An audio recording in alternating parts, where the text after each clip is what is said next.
แกะเลยมีป้าไหมเบิ้งลองแกะให้เบิ้ง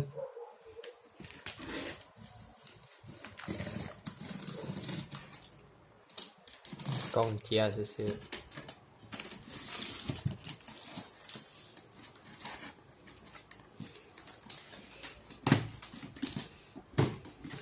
นี่ทาเบิ้งของเล่นไว้ครับ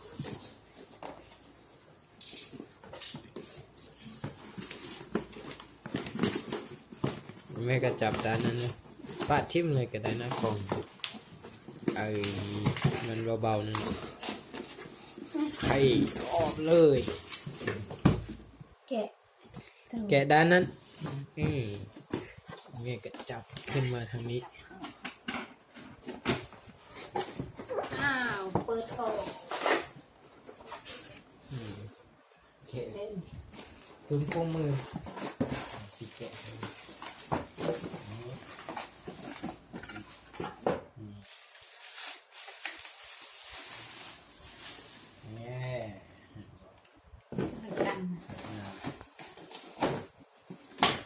นี่จับ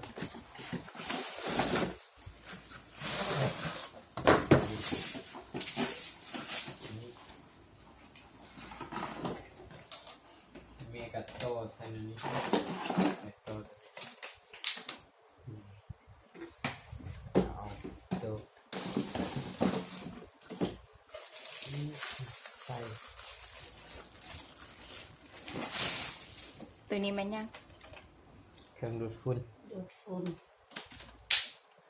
แบบใส่ไฟฟ้าทางนี้จะเป็นตัวดูดมันบ่จะดูดมือขนก่อนนะ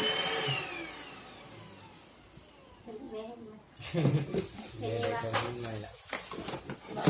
นั่นละแม่ก็ต้องมีใส่ซ่านี่ตัวดีวันนึงมีใส่ซ่ามึงมันสีสดมีชีซ่า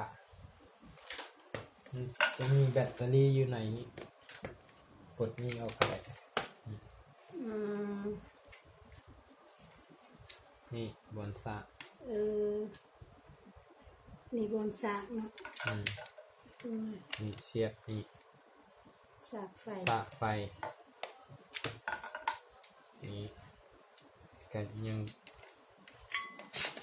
นี่กับเปลี่ยนไหนแบตเตอรี่มันนี่ 2,200 แอมป์26 โวลต์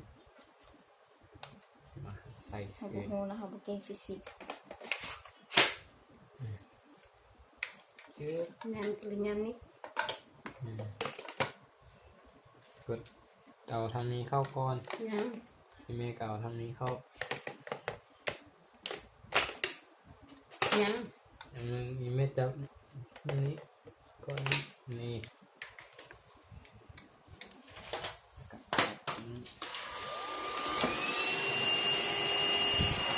มันจะกระตุ้นมันจะฟินเหรอ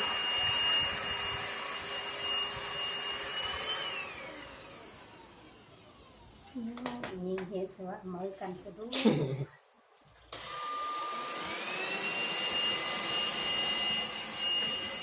ครับผมค่ะเดี๋ยวดูเสียงเดี๋ยวดูใส่เสียงมาใส่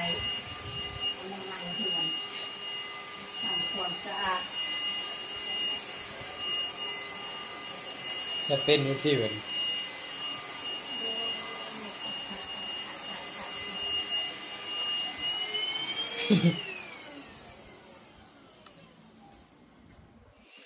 เบิ้ลอุปกรณ์มัน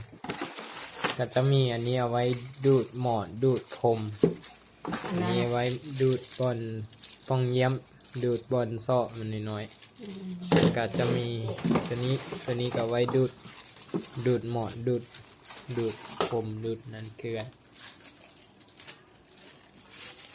อันนี้นะ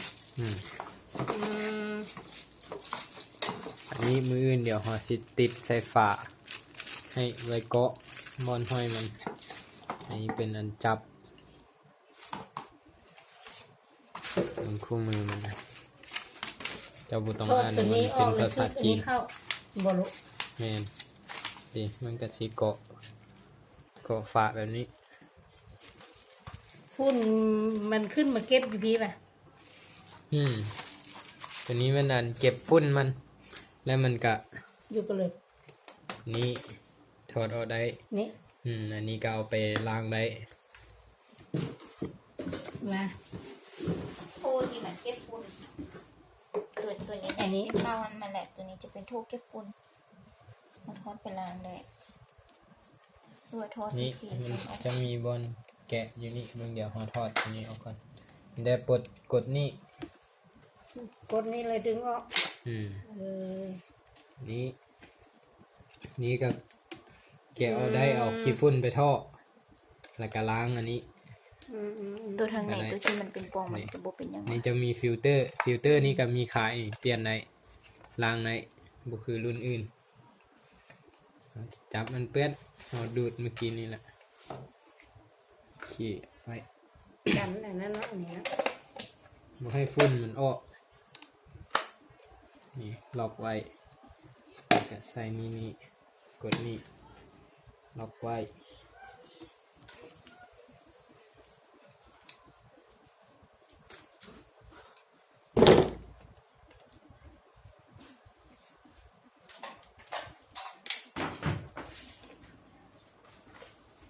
เบิ่งเอาศีรษะไฟตรงเบิ่ง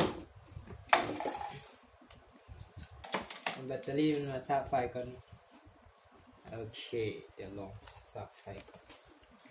ถอดเอาแต่อันนี้ก็ได้ ฮะ ถอดเอาสะแต่แบตเตอรี่ เอ ก็ได้ อ เดี๋ยวไฟมันก็เข้า สมมุติว่ามันเต็มเลยสิหัว เจมตัวนี้มันก็เป็นสีเขียวหรือมันดับลงเนี่ยว ะ คือกาไฟโทรศัพท์ของเซี่ยมี่ตัวที่สามมันจะมีไฟน้อยที่เขา โอ้อันนี้ดูดเป็นอันนั้น นี่ไว้ดูดบนนอน เป็นผ้าห่มเป็นหมอนเป็นพรมอืม มันบ่หนักกว่า บอก บ่ตูดพังมืดจักเลย บ่ ลืมเบิ้งสเปค บุกงอนะก็ มันเบาอยู่ด้วยนะ มันก็เบาๆ